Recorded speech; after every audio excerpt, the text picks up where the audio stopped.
La Equilibrista. Ideas, opinión, historias, la vida misma, pero sin red. La Equilibrista. Con Gabriela Castillo.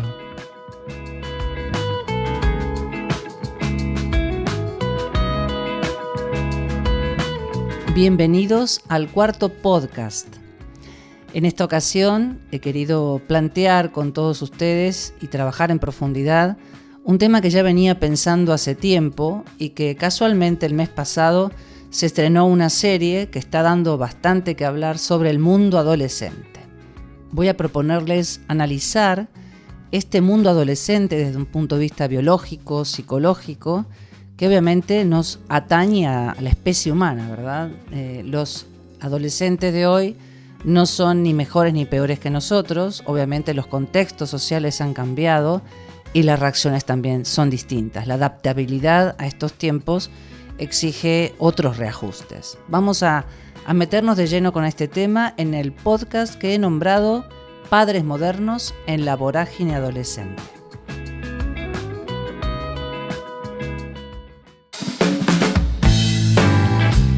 Metiéndonos ya de lleno en el tema biológico que nos caracteriza al ser humano en esta etapa de la adolescencia, el cerebro termina de desarrollarse y madurar entre los 25 y los 30 años. La parte del cerebro que está detrás de la frente se llama corteza prefrontal y es una de las últimas partes en madurar. Esta área es la responsable de habilidades como planificar, establecer prioridades y tomar decisiones. El cerebro del adolescente siempre está listo para adaptarse. Sin embargo, puede responder de maneras diferentes al estrés. Hay niños que son más sumisos, niños que no son tan explosivos, niños que por el contrario, chocan contra todas las paredes, con el sistema educativo, con los padres, entran en un cuestionamiento constante.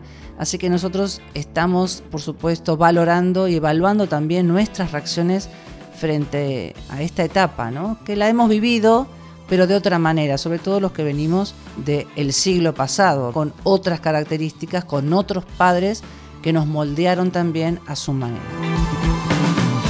Voy a proponerles un ejercicio recordatorio. Vamos a volver al pasado, en mi caso a los años 80, cuando era una jovencita de 10, 15, 18 años, y a pensar cómo sentíamos, cómo nos enfrentábamos a la frustración, a las obligaciones, a lo que deberíamos ser, en lo que deberíamos enfocarnos. Y recordando cómo éramos, podremos establecer algunos parámetros comunes a los jóvenes de hoy, saber cómo ellos sienten poniéndonos en ese mismo lugar. Vamos a volver a aquellos años, a recordarnos, a ponernos en la piel de la chica o del chico que fuimos y a recordar que justamente en cuanto a mentalidad y valores estábamos más enfocados en cumplir con las expectativas de la familia. Teníamos ese respeto por la autoridad, se nos había inculcado el respeto a los padres, a los abuelos y se valoraba obviamente conseguir un trabajo fijo, formar una familia, etc., ¿no? Hoy en día los chicos eso lo cuestionan, lo tienen más desdibujado. Podemos decir que están en búsqueda de una identidad, son más críticos con estas estructuras tradicionales y valoran lo que llamamos la libertad, el propósito y el bienestar emocional, ¿no? Muy distinto a esta mentalidad, a esos valores que teníamos en aquellos años. Obviamente la tecnología antes, estamos hablando de una tecnología incipiente, ni se conocía, ni algunos teníamos un teléfono a veces en casa, teníamos que hablar desde la casa del vecino y claro que la comunicación era más cara a cara. Cartas, yo escribía muchas cartas, recibía también de familia y amigos en la famosa estampilla, algo que ha desaparecido totalmente y por supuesto nuestro acceso a la información era muy limitado, no tiene ni punto de comparación con los jóvenes hoy, con este acceso a las redes sociales, a los mensajes instantáneos, a la vida digital integrada, estos hipercontactos que hoy tienen a toda hora, de no cortar con una actividad, sino que esto continúa hasta largas horas de la noche. Los chicos siguen haciendo unas tareas escolares a toda hora a través de las tablets, etc., ¿no? Este acceso a la información que es constante y que también implica una sobrecarga. Respecto a lo que percibíamos como el futuro en aquellos años, muchos adolescentes ya se incorporaban al mercado laboral. Yo he tenido compañeros que trabajaban y estudiaban o que dejaban la escuela diurna para trabajar y estudiaban por la noche, ¿no? Pero no todos tenían acceso a estudios superiores. Era una necesidad de trabajar, de sacar a la familia adelante, de colaborar, de que haya otra entrada de dinero, y muchos adolescentes asumían esa responsabilidad. Hoy en día se espera que estudien más años, hay más presión por tener una actividad que se adapte a los tiempos que corren, y hay muchísimas dudas sobre el futuro, sobre todo por esta inestabilidad del mercado laboral que se le inculcamos sin quererlo nosotros, con nuestros miedos, nuestras dudas, porque hoy en día ni siquiera gente de nuestra edad tenemos una estabilidad laboral como si la tenían nuestros padres, ¿no? Todo ha cambiado de una forma sustancial, radical, y que hoy en día está cuestionada la visión de este futuro que teníamos nosotros. Respecto a los temas de conversación o intereses, antes, nos decantábamos por la música, por determinadas bandas, cantantes, por el cine, el deporte o las revistas. Hoy ya los intereses son más diversos. Tenemos el activismo, la salud mental, los chicos se interesan por la sostenibilidad, por los temas de género, el tema de las tribus digitales, en los fandoms, las subculturas online, todo esto que se nos escapa a los padres. Hay que decir que nos quedamos fuera de la corriente. Es así, este es el gran desafío que tenemos los adultos, los padres, con niños en esta edad. En cuanto a las relaciones y las emociones, antes teníamos más cuidado sobre nuestra privacidad, también teníamos más tabúes emocionales y las relaciones estaban condicionadas, ¿no? Por las normas, las obligaciones, el qué dirán, el cuidar la imagen, en saber adaptarse, en no llevar la contraria, ¿verdad? Teníamos esos parámetros que, uno transgredirlos ya tenía otras consecuencias, ¿verdad? Sin embargo, hoy, hay mayor apertura emocional, hay mucha conversación, mucho intercambio sobre la salud mental. Es un tema que está instalado ya en nuestra sociedad, que hay que profundizar más y que obviamente en las escuelas se trabaja de una manera más consciente, y las relaciones están, por supuesto, en una etapa de mayor fluidez. También la ansiedad emocional que lamentablemente afecta a nuestros jóvenes por la influencia de las redes sociales. Luego de hacer este paralelismo entre los niños que éramos, los adolescentes y los jóvenes de otra época a la actual, vamos a escuchar a la psiquiatra Montserrat Dols. Ella es médico psiquiatra infantil y juvenil, coautora del libro Una mirada a la salud mental de los adolescentes. Este trabajo está enmarcado en los informes Faros del Hospital Sant Joan de Déu de Barcelona.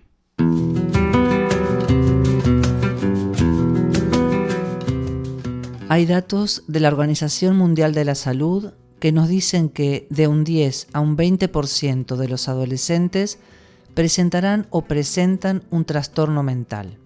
Lo más relevante de esto es que en el fondo es una etapa clave en la detección, en la prevención y en el tratamiento. Sabemos que los trastornos mentales generan discapacidad en la vida adulta. Por lo tanto, cuanto antes los tratemos, va a ser muchísimo mejor para la evolución de los casos. Esta mirada atenta en la adolescencia, desde las familias y desde las escuelas, es fundamental para prevenir que no se nos cronifiquen y que no sean más graves. En el contexto del proyecto Faros del Hospital de Sant Joan de Déu, nosotros hemos llevado a cabo un informe que justamente tiene la misión de hacer hincapié en la importancia de la prevención y en la promoción de la salud mental. Y para eso hemos elaborado 10 puntos. El primero dice que debemos comprender que el cerebro en la adolescencia está cambiando. hay una serie de cambios cerebrales importantes. Hay conexiones que aparecen y otras que desaparecen. Y por lo tanto, primero de todo, es fundamental comprenderlo. Por otra parte, el papel de la familia es modelar. Entender que la adolescencia es una época donde todavía la familia y el entorno es fundamental. En absoluto el cerebro cambia solo. Cambia con todo lo que le sucede y por tanto también en esa época hay que estar atentos a ayudar, a continuar ese crecimiento, ofreciendo experiencias buenas para el adolescente y darnos cuenta cómo toda esa conjunción son las que también van a tener impacto en ese cerebro. Entonces, asumir que es verdad que hay un cambio. Dices, uy, ¿qué ha pasado aquí? Mi niño, ¿qué le han hecho, no? Pero bueno, es un reto que al final nos llevará a ese adulto sano. Y no vivirlo como una carga, sino como una oportunidad. Otro punto clave es promover una vida sana. De pequeños todos tenemos bastante claro de cómo hay que alimentar a los niños, el ritmo del sueño, y a veces nos desenfocamos cuando llegamos a la adolescencia. Error. Hay que continuar promoviendo una vida sana, insistir en la alimentación, en el sueño, en el deporte. Es importantísimo estructurar el hábito del deporte, el que a cada uno le encaje. Otro punto clave es gestionar las tecnologías. Y para ello hay una frase fundamental, que es predicar con el ejemplo. Tenemos que ser capaces de hacer un uso razonable, moderado y modelar. Volvemos al punto 2, porque los chicos se modelan con nuestro ejemplo, cómo nosotros vivimos y cómo lo afrontamos. Otro punto importante es entender que en la adolescencia vamos a tener que negociar y que negociar no significa ceder. Quiere decir escuchar, quiere decir entender, a pesar de que a lo mejor eso que te están diciendo ya te lo han dicho muchas veces y claramente no estás de acuerdo. Y para negociar hay que comunicar con calidad. Es ser capaces de tener una escucha real, una escucha de verdad. Hay que estar atentos de verdad a lo que nos dicen. A veces el adolescente nos manda una señal o nos dice algo que le está preocupando y no podemos o no hay tiempo.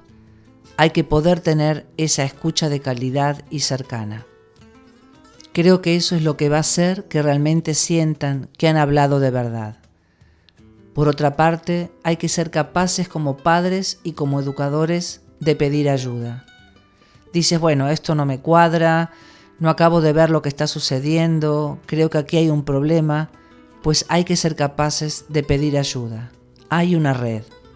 Es decir, estamos en un sistema. Hay un sistema educativo que ofrece muchos recursos, hay un sistema sanitario que ofrece recursos. Están también todos los recursos del tiempo libre que también existen. Por tanto, tenemos que buscar ayuda profesionalizada. Hay que intentar huir del alarmismo, pues que no sea nada es más frecuente, pero el que sea algo no se nos debe pasar por alto. Y hay que acompañar, porque ahí vamos a construir un adolescente seguro, porque se siente acompañado en los momentos en los que algo ha ido mal. Estas son una serie de puntos que nos ha parecido interesante poder recoger y accionar y reflexionar sobre ellos. Recientemente se estrenó la serie británica Adolescencia, que es un drama psicológico policial que está centrado en un estudiante de 13 años llamado Jamie Miller. En el primer capítulo ya se decanta la situación, se sabe qué es lo que sucede con este adolescente, cuál es el drama que propone la serie de 4 capítulos, y lo importante de la serie es cómo se van desarrollando los vínculos, las emociones de sus protagonistas. Eso es lo que más impacta, además de la forma en que ha sido filmada. Es una modalidad poco vista y muy bien trabajada. La verdad que los actores son extraordinarios y la dirección, por supuesto, el guión también. Es una obra de una sola secuencia, o sea que nos involucra en el drama como en forma temporal, digamos. Estamos constantemente viviendo la escena, que es una sola secuencia en tiempo real. Esta serie, Adolescencia, nos facilita poder abordar la problemática de los jóvenes y de los padres, sobre todo de los padres, que es lo que podemos ir resolviendo desde nuestro lugar de responsabilidad, ¿no? En la historia del cine encontramos otros grandes clásicos que han dejado plasmada la realidad de los jóvenes, de los adolescentes, como fue en el caso de Rebelde sin causa, ya en el 55, Los 400 golpes del 59, una película francesa muy dura también, Al maestro con cariño, en 1966, American Graffiti en el 73, estamos hablando de películas ya muy antiguas que, bueno, muestran esta misma realidad con otros condimentos, por supuesto, pero que no dejan de mostrar la situación del adolescente en la sociedad, ¿no? Y quién no recuerda el Club de los Poetas Muertos en el 89, el rol de los padres, de los docentes, Mentes Peligrosas en el 95, Donnie Darko también 2001, un joven con una situación de salud mental muy grave, 13 en 2003 también, la realidad de los desafíos que enfrentan algunos adolescentes. En fin, tenemos en la historia del cine sobrados ejemplos de cómo se mostraba y cómo se materializaba la realidad y la vida de los adolescentes, con otras características, en otros contextos, pero que hoy nos trae esta otra serie que nos plantea y nos pone de frente la realidad de los jóvenes en el contexto actual, ¿verdad? Nuestros jóvenes con otros códigos que tenemos que empezar a desmembrar.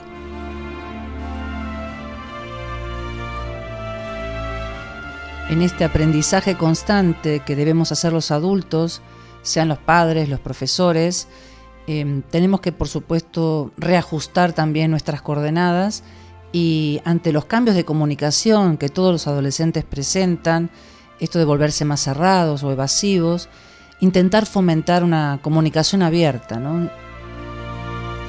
Frente a la necesidad de independencia, donde buscan constantemente la autonomía, estamos los padres y los adultos para ofrecerles la orientación que necesitan, darles un espacio para que tomen estas decisiones, pero sin olvidarnos que también tenemos que ponerle límites. La rebeldía y los conflictos, siempre este cuestionamiento a la autoridad, a las normas familiares. Ahí nuestro papel es fundamental, estableciendo normas flexibles y explicar el porqué de cada cosa. Fortalecer la autoestima en medio de esta influencia de las redes sociales, de los grupos que se generan, del bullying, de la comparación constante. Es importante hablar con ellos sobre la diversidad, sobre la aceptación de nuestros cuerpos, de nuestra estatura, nuestro peso, nuestras formas, y por supuesto es un trabajo constante con ellos y con nosotros mismos de poder trabajar la aceptación tal como somos. Por supuesto que no estamos todo el tiempo encima de nuestros hijos, que se nos escaparán muchos momentos y muchas situaciones, pero estar en estado de observación de sus reacciones, de sus comportamientos, si hay algo que cambia, si hay algo que nos llama la atención, poder detectarlo en el momento, ¿verdad? Establecer un diálogo con nuestros hijos en los momentos en que la familia se reúne, interesarnos por las cosas que les pasan, qué han hecho, cuáles son las tareas de la escuela o qué actividades tienen programadas, interesarnos, mostrar que ese tiempo dedicado a ellos sea un tiempo de escucha y de calidad. Voy a compartirles la carta de una amiga, Claudia, que nos deja una interesante reflexión respecto a la adolescencia. Estimada Gabriela, te escribo una pequeña reflexión sobre el mundo adolescente, partiendo de mis años de experiencia como docente y ahora como terapeuta. Dado que la serie Adolescencia está dando tanto que hablar, te expongo mi punto de vista también. La etapa de la adolescencia no es más que la siguiente etapa evolutiva tras la niñez.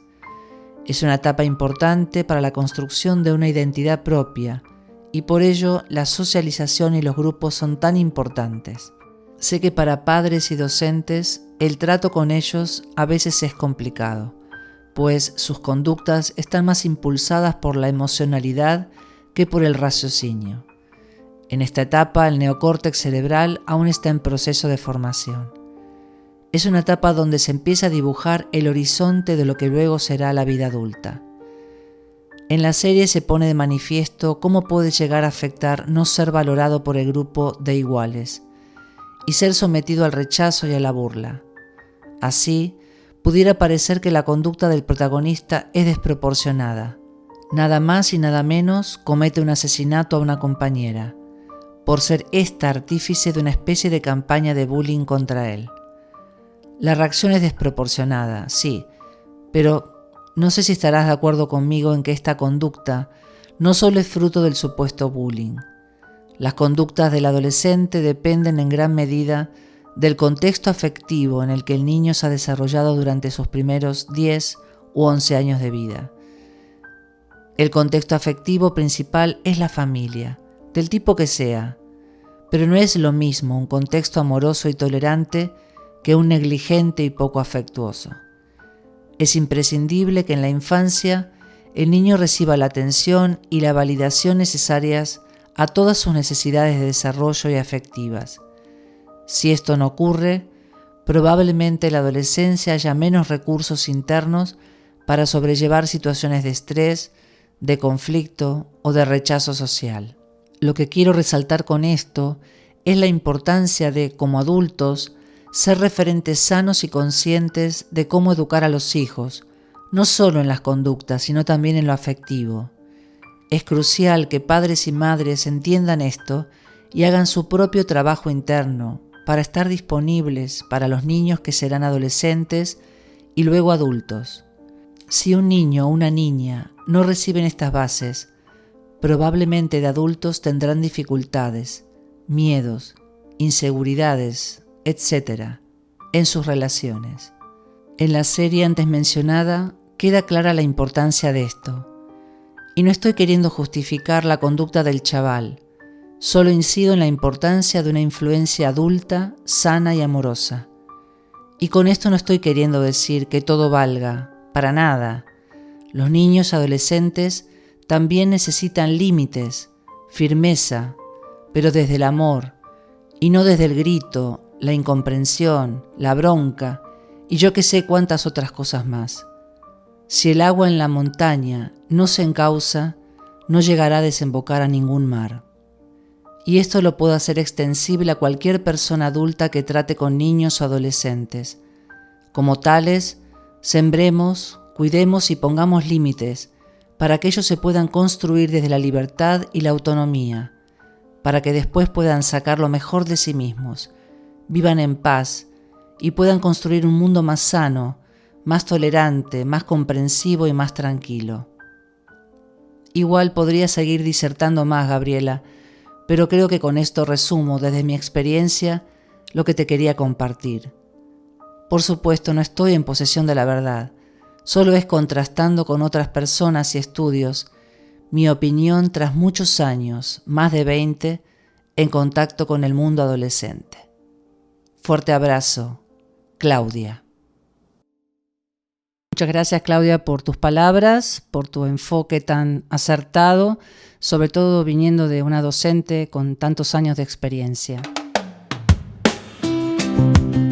Yo creo que el debate ya está planteado, tenemos un camino largo por recorrer y mucho que reflexionar todavía, y ojalá padres y docentes estemos en un estrecho vínculo para acompañar el proceso de crecimiento de nuestros hijos.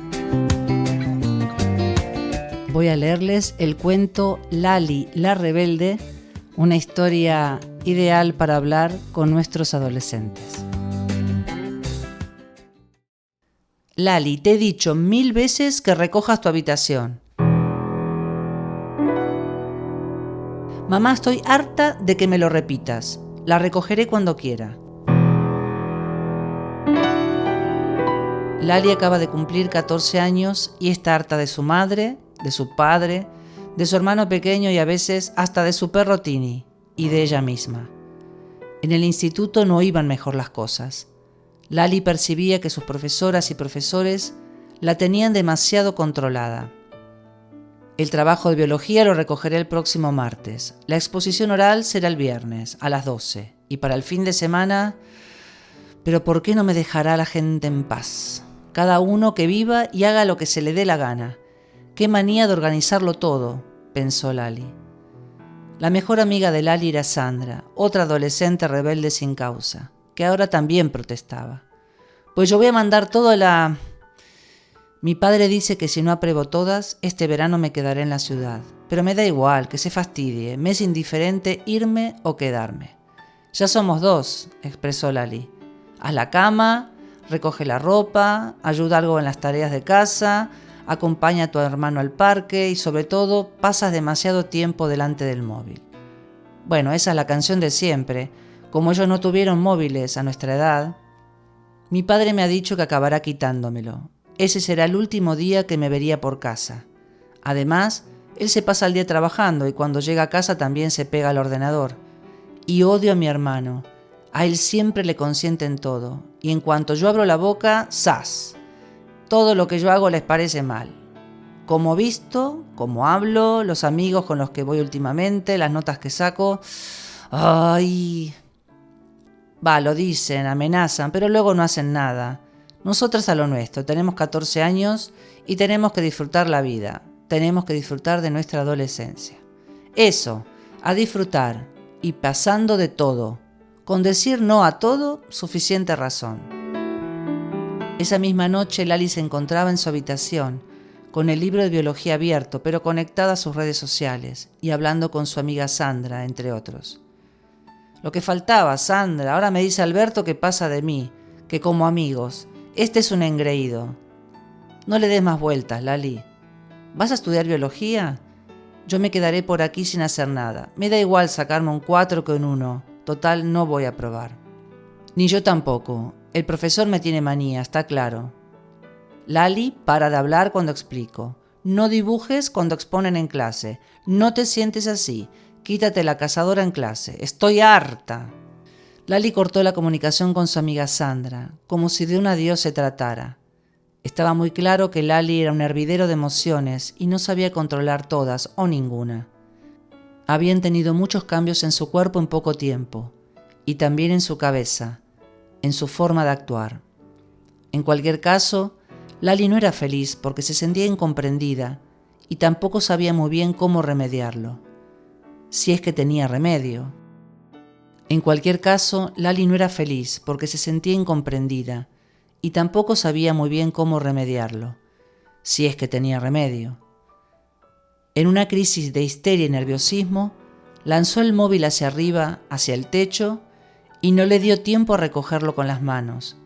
El móvil impactó en su cabeza. El golpe contra el cráneo sonó ¡trac! El móvil había golpeado violentamente en la zona denominada corteza prefrontal. Lali quedó sumida en un profundo sueño, en el que las imágenes se hacían cada vez más nítidas. Se contempló a ella misma, en todas las situaciones que le producían insatisfacción. Pero algo había cambiado. Una sensación de tener control, de paz interna, se adueñó de Lali. Su madre ya no le ordenaba hacer la cama o recoger la ropa, y mucho menos con gritos. Llegamos a un acuerdo y tú misma te organizas la habitación y tu armario. Su padre parecía tener la cara mucho más relajada. Parecía haber asumido que Lali vistiera como quisiera y que el móvil formaba parte de su vida. Se sorprendió al escucharse cuando se dirigía a su padre. Papá, yo creo que tú también deberías trabajar menos y desconectar del trabajo en casa. ¿Cuánto tiempo hacía que no hablaba con su padre más de 3 o 4 segundos y discutiendo? Vio a su hermano jugando en el parque con Tini, el perro.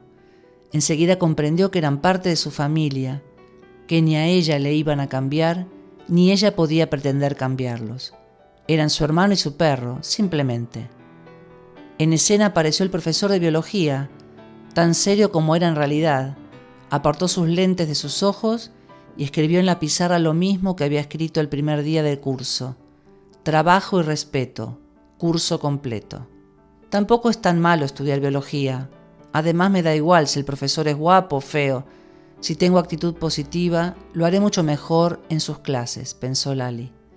Y hablando de guapos o feos, ¿puedo hacer algo si mi exnovio no quiere ya salir conmigo? Alegrarme por ser sincero y no fastidiarme la vida. Adiós, amigo, hasta la vista. Apareció Sandra, su mejor amiga, protestando por todo e incitando a la rebeldía adolescente con o sin causa. Vamos, Lali, rebelémonos, seamos rebeldes. Hay tiempo para todo, Sandra. Somos adolescentes y claro que tenemos que rebelarnos. En el sueño las imágenes se fueron difuminando, las caras de su madre y su padre, su hermano, el perro, su profesor, la mejor amiga. Lali dio un respingo y volvió a verse con el móvil entre las manos. Miró al techo sin comprender muy bien qué había sucedido durante ese tiempo. Simplemente cerró los ojos y se durmió. Bueno, hemos llegado al final del podcast Padres Modernos en la Vorágine Adolescente. Muchas gracias por apoyar este canal y por compartir este interesante contenido con sus familias y con amigos que tengan hijos en las mismas edades. Les invito a enviarme sus propias historias a info@gabrielacastillo.es y a seguirme en redes sociales. Nos estaremos viendo en el próximo podcast de La Equilibrista.